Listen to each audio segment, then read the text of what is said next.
The tension in the Senate hallway was thick enough to cut with a knife. As Ted Cruz walked past Hakeem Jeffries, he stopped and turned to him, saying, "You're a liar, Jeffries." And all of America knows it. But Jeffries' response would leave Cruz more speechless than he'd ever been in his life. What happened next didn't just expose Cruz's hypocrisy. It revealed a truth about American politics that would send shockwaves through Washington and change both of their careers forever. Before we dive into this incredible story, hit that like button and subscribe so you don't miss any of the explosive political drama we cover. Trust me, you won't want to miss what happens next. This wasn't just another political spat between a Republican senator and a Democratic House leader. This was the moment when years of Cruz's calculated political theater collided with Jeffries' meticulous preparation, and the result was nothing short of devastating. By the end of this confrontation, one man would walk away victorious while the other would face the most humiliating political defeat of his career. To understand how we got to this explosive confrontation, you need to know who these two political powerhouses really are and why this moment mattered so much to America's future. The backstory begins months earlier, in the shadowy corridors of power where reputation and respect are currency more valuable than money itself. At 53, Ted Cruz had built his entire political brand around being the conservative movement's intellectual champion. Born in Calgary, Canada, to Rafael Cruz, a Cuban immigrant who fled Castro's regime, and Eleanor Dara, an American-born computer programmer, Cruz had always felt the need to prove his American credentials more than most politicians. This insecurity would become both his driving force and his greatest weakness. After graduating from Princeton University, where he was a champion debater, Cruz attended Harvard Law School, where he served as an editor of the Harvard Law Review alongside future President Barack Obama. His professors described him as brilliant but arrogant, a student who seemed to believe that intellectual superiority entitled him to political power. One former classmate would later tell reporters, "Ted always acted like he was destined for greatness, like the rest of us were just supporting characters in his story." Cruz's rise through Texas politics was meteoric and calculated. He defeated the Republican establishment's chosen candidate, Lieutenant Governor David Dewhurst, in his 2012 Senate race by positioning himself as the outsider willing to fight the Washington swamp. His victory was fueled by Tea Party enthusiasm and millions of dollars in outside spending from conservative groups who saw him as their champion in the Senate. His 21-hour filibuster against Obamacare in 2013 made him a conservative hero, though it also revealed something troubling about his character. Behind closed doors, Cruz admitted to his staff that he knew the filibuster would accomplish nothing substantive, but it would elevate his national profile. "Sometimes you have to give people what they want to see," he told his communications director. "The base wants a fighter, so I'll give them a show." This cynical approach to politics would become Cruz's signature move throughout his career. During his 2016 presidential campaign, he positioned himself as the intellectual alternative to Donald Trump's populist appeal, even though private conversations revealed he had little respect for his own supporters. In a leaked audio recording from a donor event, Cruz could be heard saying, "The people who vote for me think I believe all this stuff about constitutional originalism and limited government. What they don't understand is that politics is about power, not principles." Throughout his Senate career, Cruz had mastered the art of political combat while maintaining plausible deniability about his true motivations.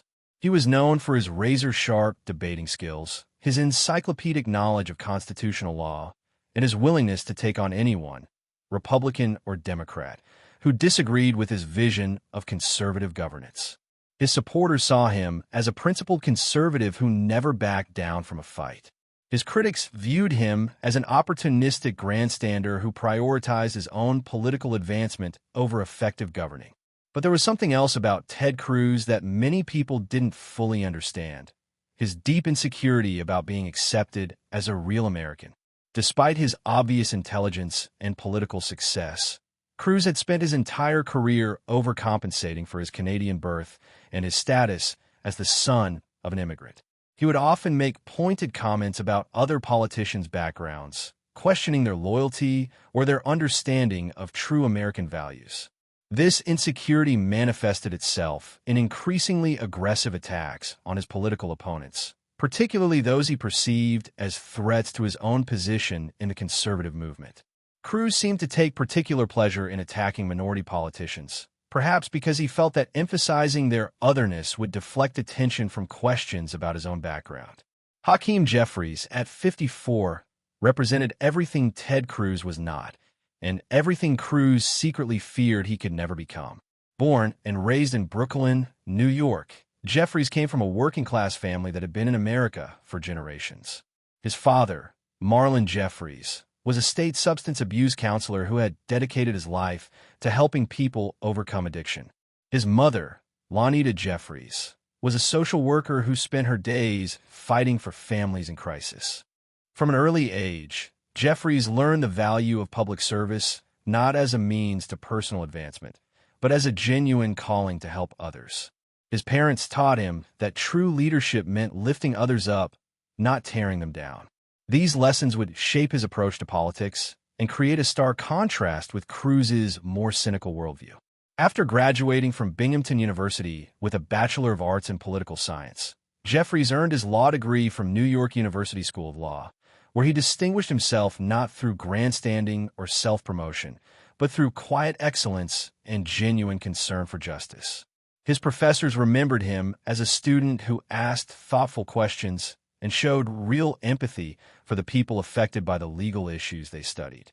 Following law school, Jeffries worked as a corporate lawyer at the prestigious firm Paul, Weiss, Rifkind, Wharton, and Garrison, where he could have made millions of dollars and lived a comfortable life far from the chaos of politics. But the young lawyer felt called to something greater. He was drawn into politics not by ambition or a desire for power, but by his genuine desire to serve his community and make a difference in people's lives. He was elected to the New York State Assembly in 2006, where he quickly gained a reputation as a thoughtful legislator who could work across party lines while never compromising his core principles. His colleagues, both Democratic and Republican, respected him for his intelligence, his integrity, and his ability to find common ground on difficult issues. Unlike many politicians who seem to be constantly campaigning, Jeffries actually focused on governing. During his time in the state legislature, Jeffries authored legislation on criminal justice reform, affordable housing, and education funding. He didn't grandstand or seek media attention for these accomplishments. He simply did the work because he believed it was the right thing to do. His constituents noticed, and they rewarded him with overwhelming electoral victories that crossed traditional partisan lines. When Jeffries arrived in Congress in 2013, he brought a unique combination of legal expertise, political savvy, and genuine authenticity that quickly set him apart from his colleagues. Unlike many politicians who seem to be performing for the cameras, Jeffries always came across as genuinely himself. Whether he was grilling witnesses in committee hearings, engaging in heated floor debates, or speaking at community events back home in Brooklyn. As a member of the House Judiciary Committee, Jeffries had been in the room for some of the most contentious political battles of the Trump era. He had questioned witnesses during both Trump impeachment proceedings, participated in countless oversight hearings, and established himself as one of the Democratic Party's most effective communicators. But what set him apart wasn't just his skill as a questioner. It was his obvious sincerity and his commitment to getting to the truth. During the first Trump impeachment inquiry, Jeffries had methodically dismantled Republican arguments with a combination of legal precision and moral clarity that impressed even his political opponents. A Republican staff member later told reporters, "You might disagree with Jeffries' politics, but you can't question his integrity. He actually believes what he's saying, which is more than you can say for a lot of people in this town." But perhaps most importantly, Jeffries had a reputation for being prepared. His staff knew that he never entered a political battle without having done his homework. He studied his opponents, understood their weaknesses, and always seemed to know exactly what he was going to say before he said it. This wasn't because he was calculating or manipulative. It was because he took his responsibilities seriously and refused to waste people's time with unprepared performances. The confrontation that was about to unfold had been building for months, but but its roots went back much deeper.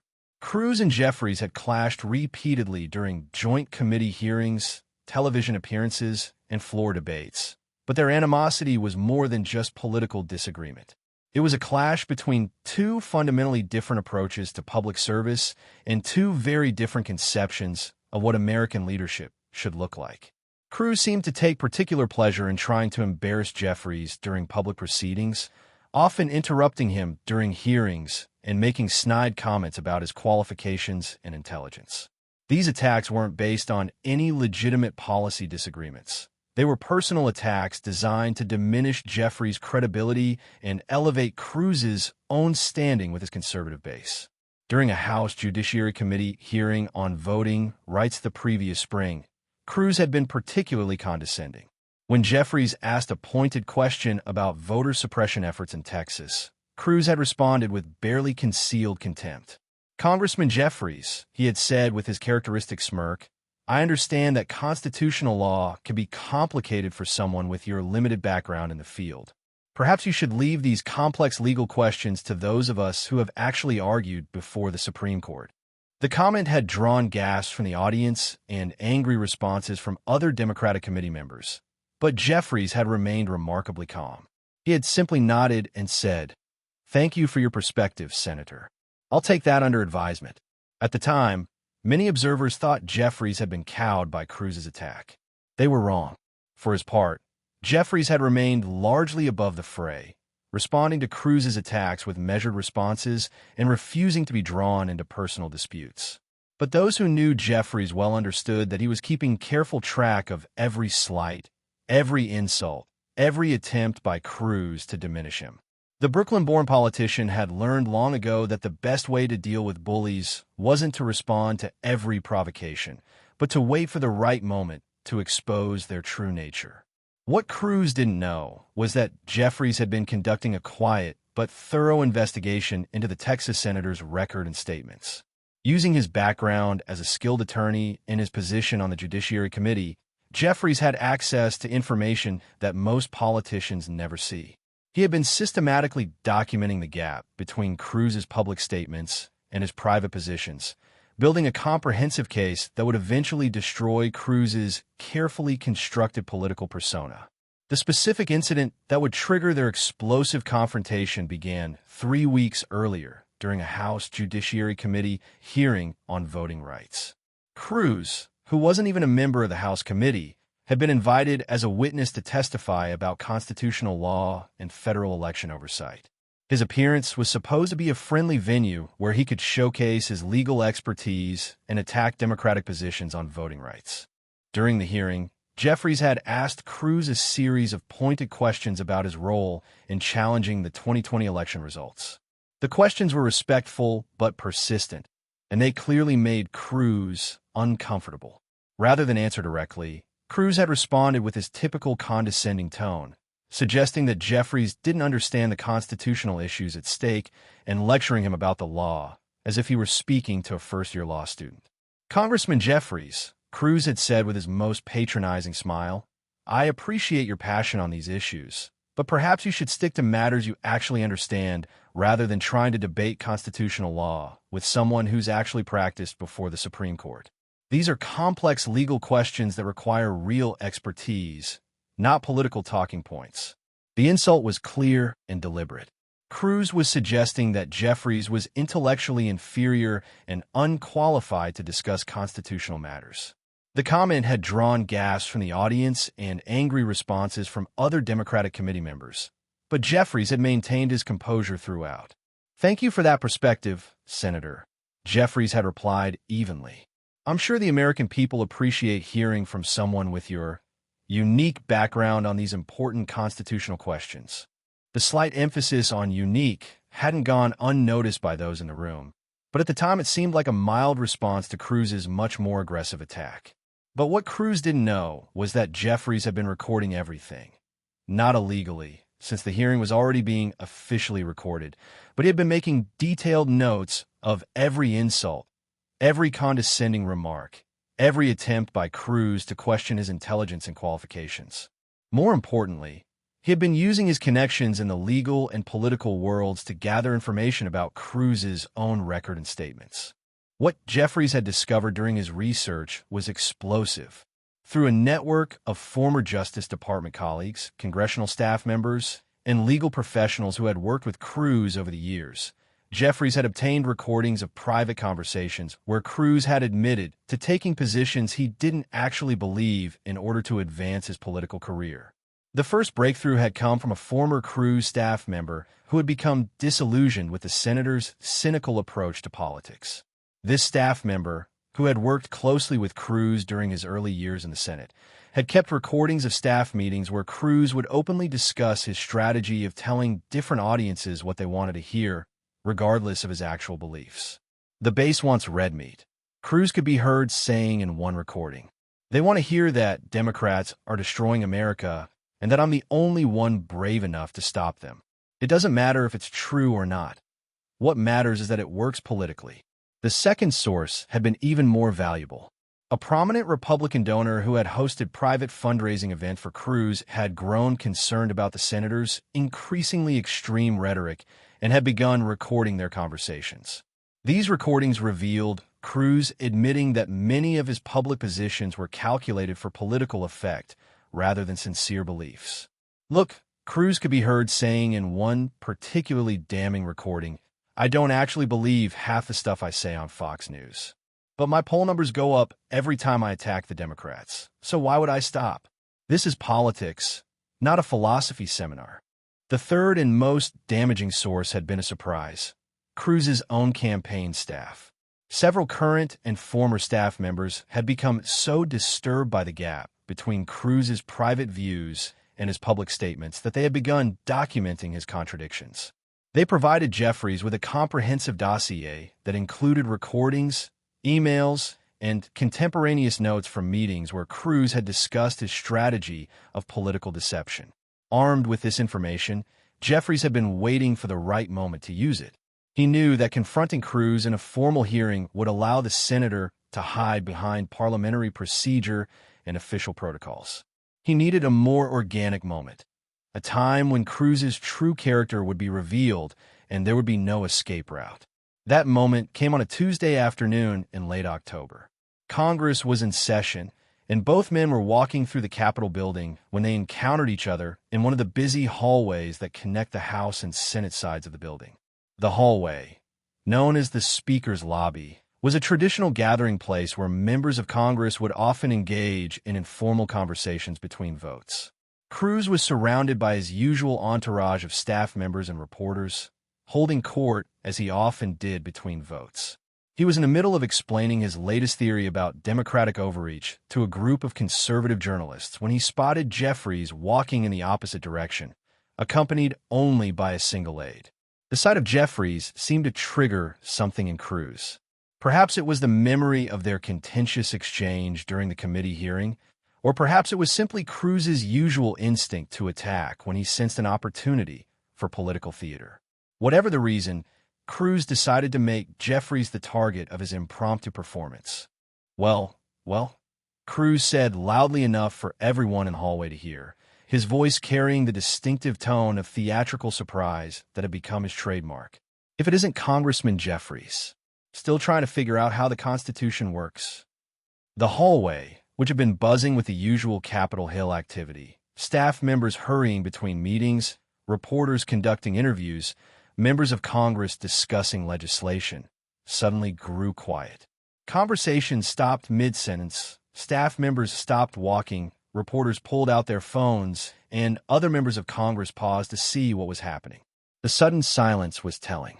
Everyone in the building knew about the tension between Cruz and Jeffries, and they sensed that something significant was about to happen. Several Republican senators who had been walking nearby slowed their pace, clearly intrigued by the possibility of watching Cruz humiliate a prominent Democrat. Democratic House members who were in the area also stopped, ready to defend their colleague if necessary. Jeffries stopped walking and turned to face Cruz, his expression calm, but his eyes sharp with intelligence and purpose. Unlike Cruz, who seemed energized by the attention and the opportunity for confrontation, Jeffries appeared almost serene. Those who knew him well recognized this as his courtroom demeanor. The look of a skilled attorney who had prepared thoroughly for a case and was confident in his ability to prevail. "Good afternoon, Senator," Jeffries said evenly, his voice carrying just the right amount of respect to seem polite while subtly emphasizing the formal distance between them. "I trust you're having a productive day serving the people of Texas." The response was perfectly calibrated. Jeffries had managed to acknowledge Cruz's greeting while simultaneously reminding everyone present that they were both supposed to be working for their constituents, not engaging in personal attacks. The subtle dig about serving the people of Texas was particularly pointed, given Cruz's reputation for focusing more on national media appearances than on local concerns. Cruz's smirk grew wider, and he took a half-step closer to Jeffries, clearly enjoying having an audience for what he assumed would be another opportunity to embarrass his Democratic colleague. The reporters who had been interviewing him quickly switched their recording devices to capture what was clearly about to become a more interesting story. "Oh, very productive indeed," Cruz replied, his voice dripping with condescension. "I've been working on actual legislation to protect American values, while some people have been focused on political theater and meaningless grandstanding." The insult was clear, and everyone in the hallway understood it perfectly. Cruz was suggesting that Jeffries was more interested in performing for the cameras than in doing the serious work of governing. It was a classic Cruz move, attacking an opponent's motives and competence while positioning himself as the serious, substantive legislator. Several of Cruz's Republican colleagues nodded approvingly, clearly enjoying watching their champion take on a prominent Democrat. The conservative reporters who had been interviewing Cruz began frantically taking notes, sensing that they might have stumbled onto a story that would play well with their audience. "That's very interesting," Jeffries replied, his tone remaining perfectly controlled even as Cruz's insults became more pointed. "Speaking of political theater, Senator, I've been meaning to ask you about some of your recent statements regarding election integrity and constitutional law." Cruz's expression flickered slightly, just for a moment, but long enough for those watching carefully to notice. This wasn't the direction he had expected the conversation to go. Jeffries was supposed to respond defensively to the attack on his work ethic and competence, not pivot to questioning Cruz's own statements. "My statements on election integrity are a matter of public record, Congressman," Cruz said, his tone becoming slightly more defensive. "I've been consistently clear about the need to ensure that every legal vote counts and that our elections maintain their integrity." "Yes," Jeffries nodded thoughtfully, as if he were genuinely considering Cruz's words. "You have been very consistent in your public statements. Consistently dishonest, that is." The hallway erupted in murmurs and gasps. Even by Washington standards, where political discourse had become increasingly brutal, this was unusually direct. Members of Congress typically avoided such blunt accusations, preferring to hide their attacks behind parliamentary language and procedural objections. Cruz's face reddened visibly, and his staff members began to look uncomfortable. This wasn't going according to script. Cruz was supposed to be the one making devastating attacks, not defending himself against accusations of dishonesty. "Excuse me," Cruz said, his voice rising with what sounded like genuine outrage. "Did you just call me dishonest on the floor of the United States Capitol?" "We're not on the floor, Senator," Jeffries replied calmly, gesturing to the hallway around them. "And no, I didn't call you dishonest. I called you consistently dishonest. There's an important distinction." The correction was devastating in its precision. Jeffries had managed to escalate his attack while simultaneously demonstrating his superior command of language and logic. Several onlookers could be heard chuckling at the linguistic jujitsu, and even some Republican staffers seemed impressed by the comeback. That's when Ted Cruz made the crucial mistake that would define the rest of his career. Instead of backing down or trying to defuse the situation, he allowed his anger and his wounded ego to override his political judgment. His voice boomed through the hallway as he pointed his finger directly at Jeffries, his face now completely red with rage. "You're a liar, Jeffries," Cruz shouted, his voice echoing off the marble walls and carrying throughout the adjacent corridors. And all of America knows it. You're nothing but a partisan hack who doesn't understand the first thing about constitutional law or American values. The words hung in the air like a thunderclap. The hallway had fallen completely silent, with even the ambient sounds of the Capitol building seeming to fade away. Cameras were rolling, phones were recording, and everyone present knew they were witnessing something that would be replayed on the news for days to come. Several Democratic members of Congress who had been watching from a distance began moving closer, clearly preparing to defend their colleague. Republican senators who had initially seemed to enjoy Cruz's performance now looked uncertain, perhaps realizing that their colleague had crossed a line that might be difficult to walk back from. But instead of getting angry or defensive, as Cruz clearly expected, Hakeem Jeffries smiled. It was a calm, confident smile that suggested he'd been hoping Cruz would say exactly what he just said. The smile was that of a skilled attorney who had just watched his opponent walk directly into a trap that had been months in the making. "Senator," Jeffries said, his voice carrying clearly through the now silent hallway, "I'm very glad you brought up the subject of lying, because I think the American people deserve to know who's really been lying to them about the most important issues facing our democracy."